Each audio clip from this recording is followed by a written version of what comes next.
साथियों, राजस्थान के लोगों के आशीर्वाद से बीते 10 साल से केंद्र में बीजेपी की सरकार है। इन 10 सालों में हमने देश के लोगों को सुविधाएं देने, उनके जीवन से मुश्किलें कम करने पर बहुत जोर दिया है। आजादी के बाद के 5-6 दशकों में कांग्रेस ने जो काम किया, उससे ज्यादा काम हमने 10 साल में करके दिखाया है। आप राजस्थान का ही उदाहरण लीजिए। पानी का महत्व राजस्थान से बेहतर भला कौन समझ सकता है। यहां कई क्षेत्रों में इतना भयंकर सूखा पड़ता है,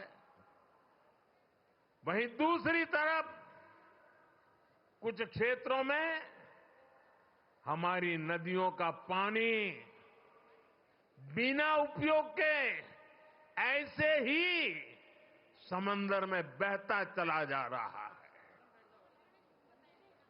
और इसलिए ही जब अटल बिहारी वाजपेयी जी की सरकार थी, तो अटल जी ने नदियों को जोड़ने का विजन रखा था।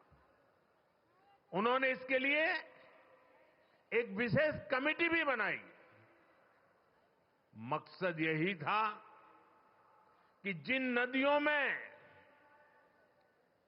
जरूरत से ज्यादा पानी है, समुद्र में बह रहा है, उसको सूखाग्रस्त क्षेत्रों तक पहुंचाया जा सके।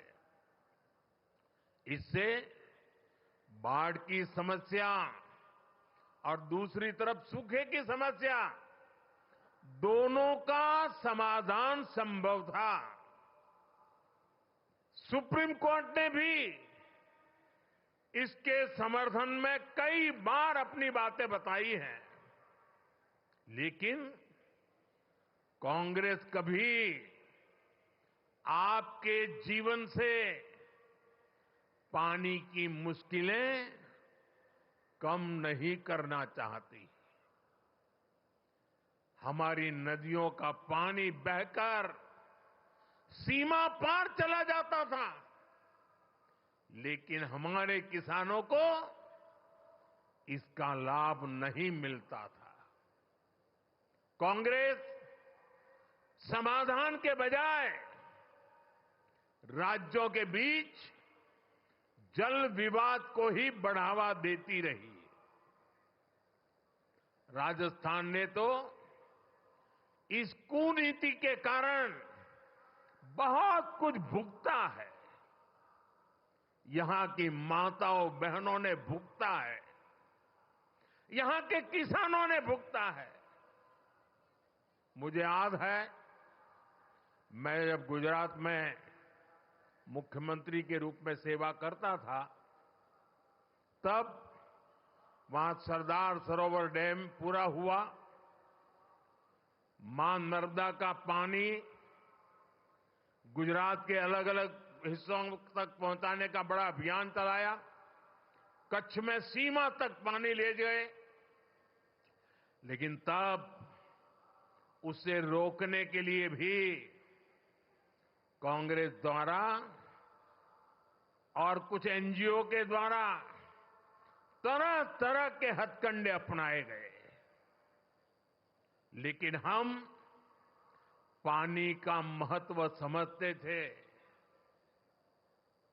और मेरे लिए तो मैं कहता हूं, पानी पारस है। जैसे पारस लोहे को स्पर्श करें और लोहा सोना हो जाता है, वैसा पानी जहां भी स्पर्श करे वो एक नई ऊर्जा और शक्ति का जन्म दे देता है। साथियों, पानी पहुंचाने के लिए इस लक्ष्य पर मैं लगातार काम करता रहा, विरोधों को झेलता रहा, आलोचनाएं सहता रहा, लेकिन पानी के महात्म्य को समझता था। नर्मदा के पानी का लाभ सिर्फ गुजरात को भी मिले इतना नहीं, नर्मदा जी का पानी राजस्थान को भी इसका फायदा हो।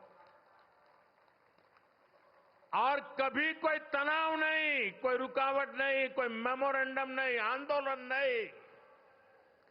जैसे ही डैम का काम पूरा हुआ और गुजरात को हो जाए उसके बाद राजस्थान को देंगे, वो भी नहीं। एक साथ गुजरात में भी पानी पहुंचाना, उसी समय राजस्थान को भी पानी पहुंचाना, ये काम हमने शुरू किया। और मुझे याद है जिस समय नर्मदा जी का पानी राजस्थान में पहुंचा, राजस्थान के जीवन में एक उमंग और उत्साह था। और उसके कुछ दिन बाद अचानक मैं मुख्यमंत्री के कार्यालय में मैसेज आया कि भैरों जी शेखावत और जसवंत सिंह जी वो गुजरात आए हैं और मुख्यमंत्री जी को मिलना चाहते हैं। अब मुझे पता नहीं था वो आए हैं, किस काम के लिए आए हैं, लेकिन वो मेरे दफ्तर आए। मैंने पूछा कैसे आना हुआ, क्यों? नहीं, बोले कोई काम नहीं था, आपको मिलने आए हैं। मेरे वरिष्ठ नेता थे दोनों। भैरों जी की तो उंगली पकड़ करके हम कई लोग बड़े हुए हैं। और वो आकर के मेरे सामने बैठे नहीं, वो मेरा सम्मान करना चाहते थे। मैं भी थोड़ा भौचक्का था, लेकिन उन्होंने मेरा तो मान सम्मान तो किया, पर वो दोनों इतने भावुक थे, उनकी आंखें नम हो गई थी। और उन्होंने कहा, मोदी जी आपको पता है पानी देने का मतलब क्या होता है? आप इतनी सहज सरलता से गुजरात नर्मदा का पानी राजस्थान को दे दें, ये बोले मेरे मन को छू गया। और इसीलिए करोड़ों राजस्थान वासियों की भावना को प्रकट करने के लिए आज मैं आपके दफ्तर तक चला आया हूं। साथियों, पानी में कितना सामर्थ्य होता है इसका एक अनुभव था।